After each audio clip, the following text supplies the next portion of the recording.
3 days in the ICU. No one called, except my dad. Send us the $78,000 for your sister's wedding. I didn't reply. I only sent the money. When I got home, my sister looked at me coldly. You already paid for my wedding. Now get out.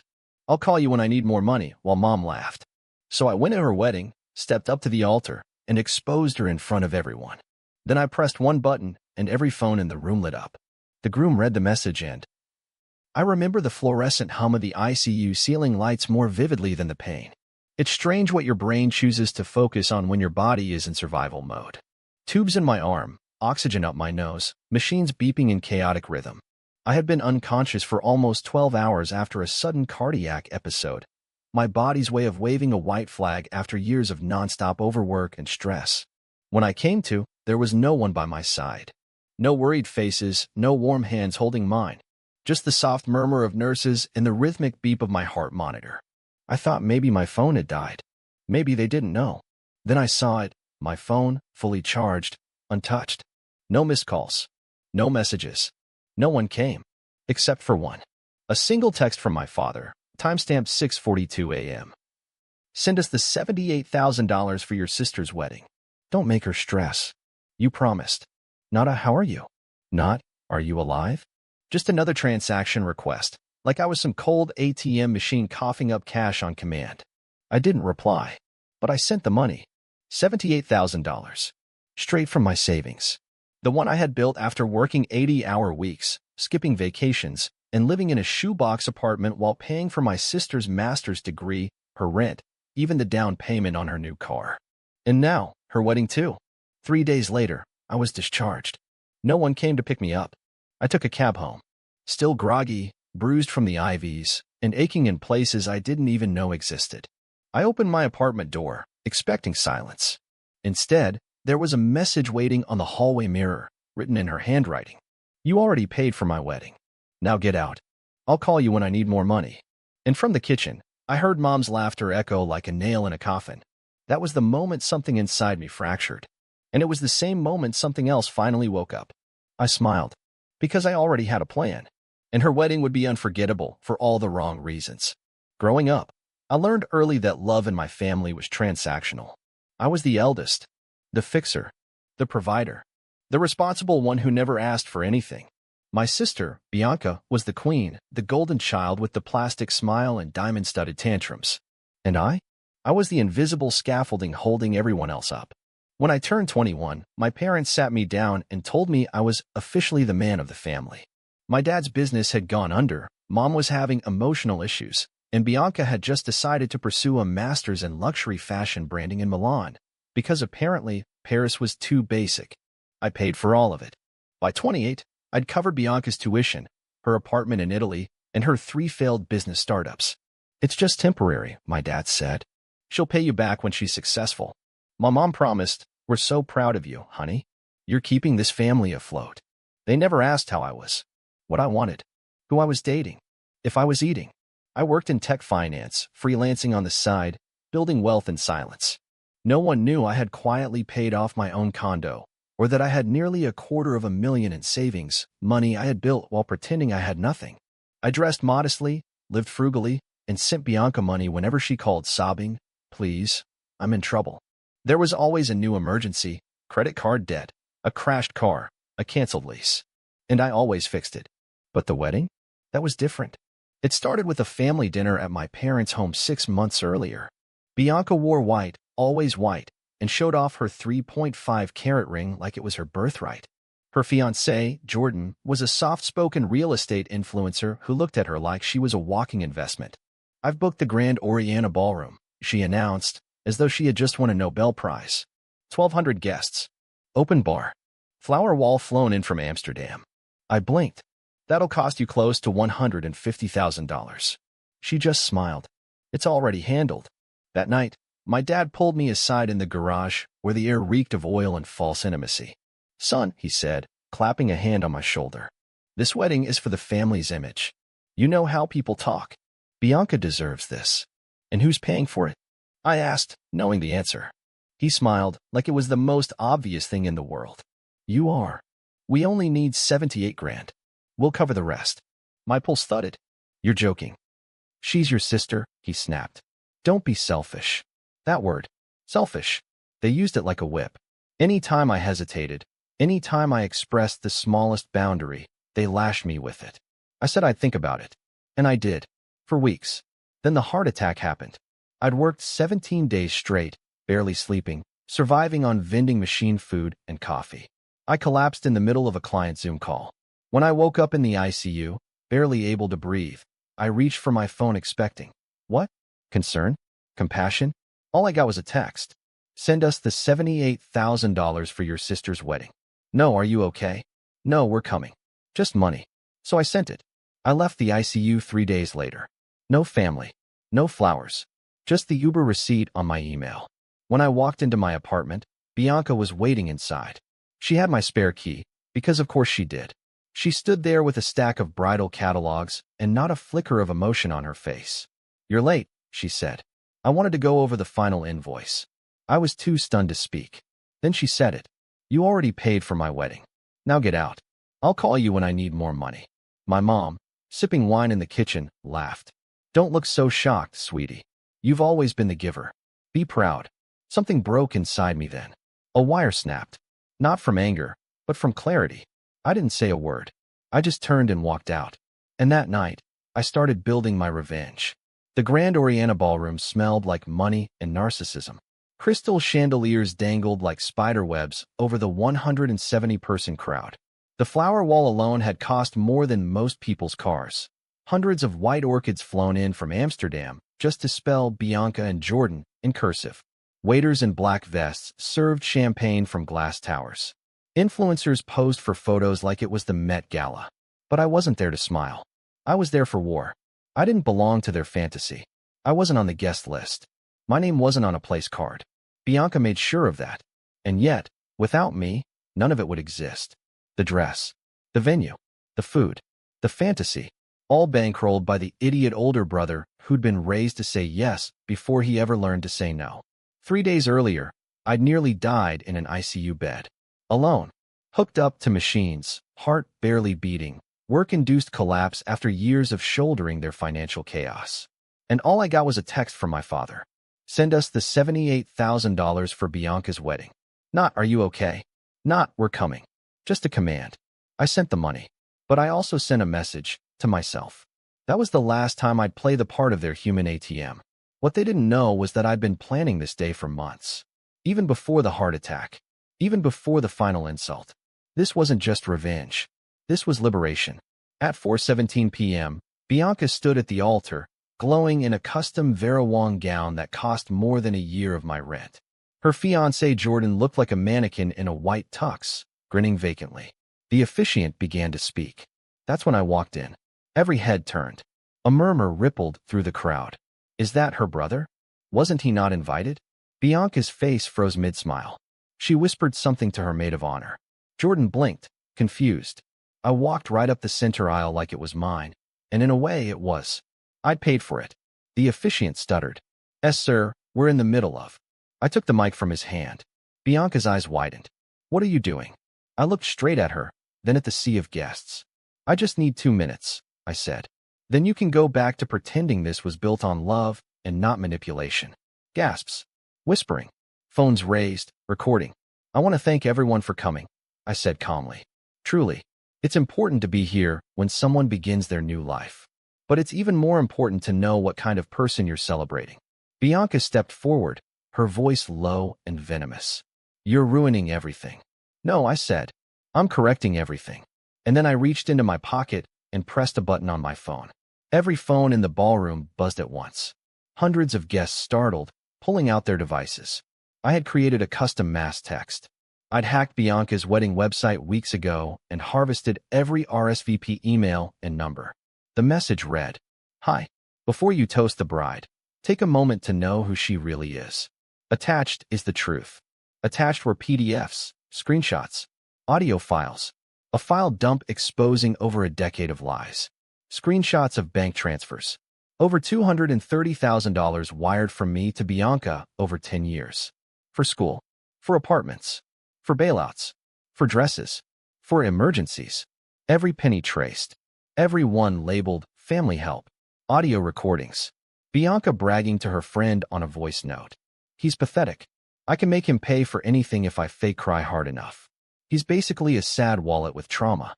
And one of mom. He's not like us. He doesn't get it. He doesn't have style or presence. Just money. Which is all we really need from him. Video clips. Bianca at her bachelorette party, drunk on a yacht, laughing as she says, "Once the wedding's done, I'm ghosting him. Like, we'll change numbers. He can send money to a P.O. box if he really wants to play Big Brother." And a final file, an email from my dad, labeled Jan ICU request. "We need that money today. Don't make her day stressful. You're already doing nothing lying in that hospital bed." The ballroom erupted. People were standing, shouting. A bridesmaid dropped her bouquet. A guest yelled, "Are you serious?" Jordan, the groom, turned to Bianca. "Is this true?" She didn't speak, just stared. He pulled out his phone, scrolled. "Read more." His face drained of color. "You told me he cut you off. That he was unstable," Jordan said, shaking. "You said you were paying for all of this. You told me he was the reason you were in therapy." Bianca lunged for his phone. He backed away. "You lied about everything," he whispered. And then Jordan turned to me. "I had no idea," he said. "I'm so sorry." I nodded. "You were collateral damage." Bianca screamed then. Actually screamed. "You're heartless. I'm your sister." "No," I said calmly. "You're a parasite." Mom stood up. "He's exaggerating. He's always been dramatic." Another button. I sent a second wave of texts. Photos from the hospital. The ICU wristband. The heart monitor readings. My medical report. And at the bottom, "While I was fighting for my life, they were fighting for money." The applause started slow. One person. Then two. Then a rising tide. Someone in the front row yelled, "Get him." Someone else shouted, "You deserve better, bro." Bianca burst into tears. Her mascara smeared like ink in rain. She collapsed onto a golden chair, sobbing. Mom yelled, "We raised you," and stormed out. My dad just sat there, frozen, silent. Jordan took off his ring and set it on the altar. Then he walked out too. As I turned to leave, the violin quartet, unsure what else to do, started packing up. The champagne stopped flowing. The flower wall tilted as someone yanked a handful of roses from it in disgust. I walked out, down the same aisle I'd walked up, but this time with power. Clarity. Freedom. I didn't look back. The next morning, my phone didn't stop vibrating. Missed calls.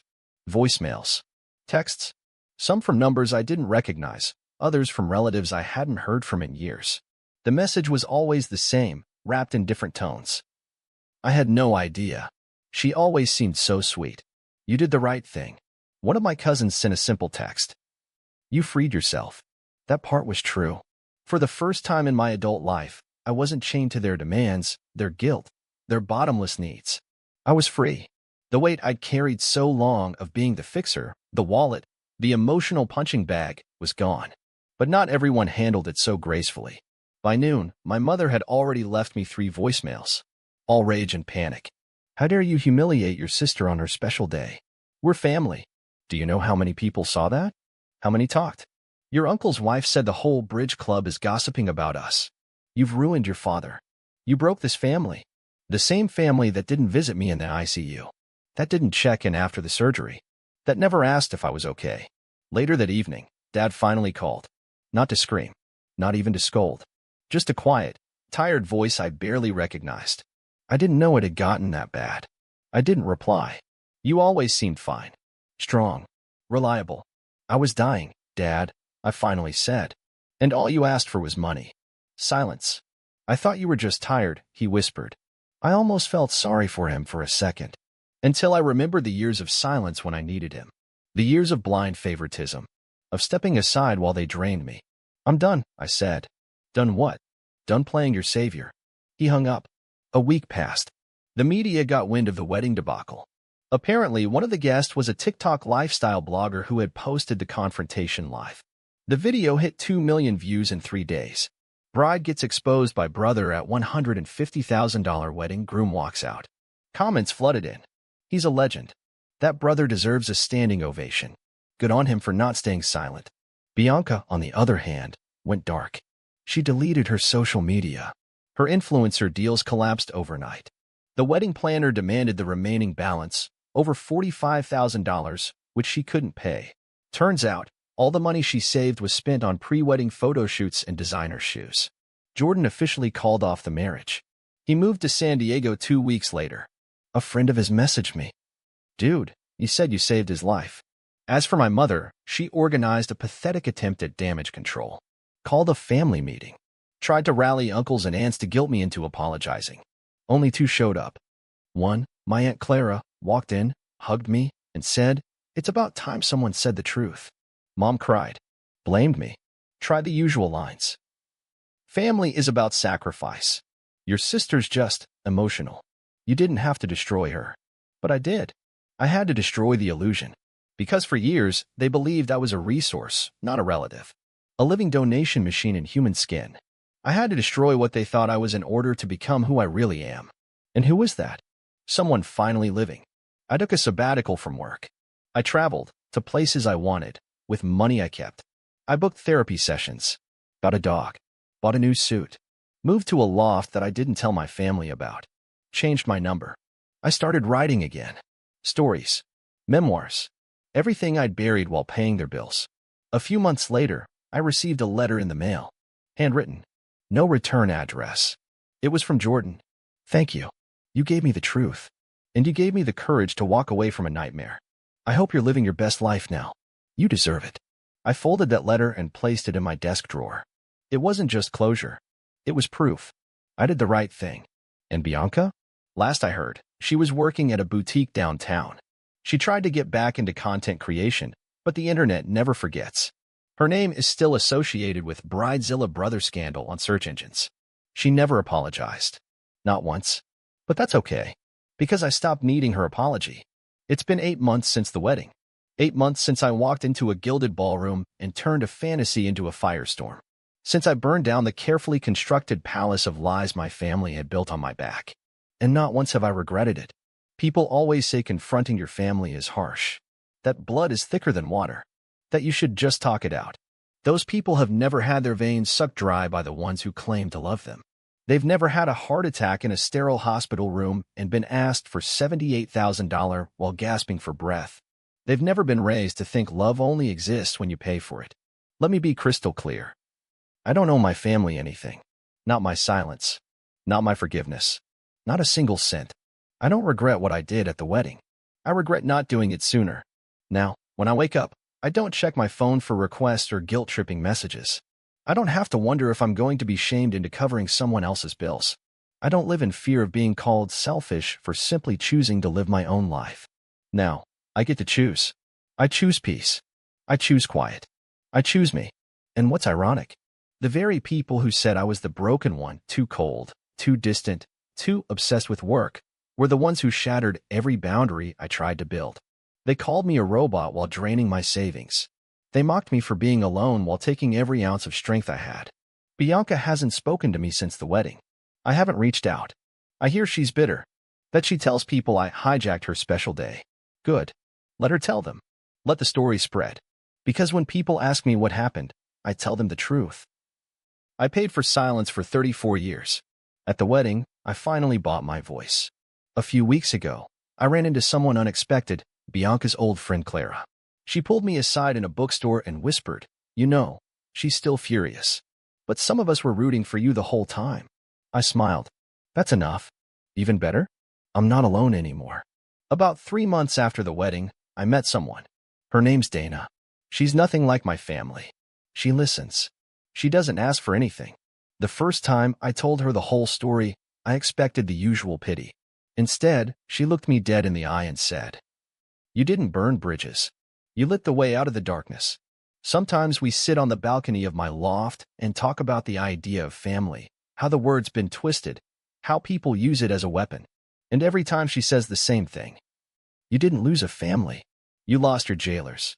And that set me free. I blocked my mother, my father, every toxic cousin who tried to shame me into reconciling. I donated Bianca's wedding gift box to a shelter. I sold the last watch they ever bought me and used the money to buy a guitar. I'm learning to play. Because I'm done paying interest on pain I never asked to borrow. Let this story be a message to anyone who's ever felt trapped by the people who should have protected them. If your family sees you as a bank instead of a brother, walk away. If love comes with a receipt, burn it. If your worth is measured in wire transfers, cut the cord. You don't owe them anything. Not your time. Not your loyalty. Not your peace. Only one person gets to define your value. You. And when you finally realize that, every phone in the room will light up. But this time, it'll be because you turned yours off and chose yourself.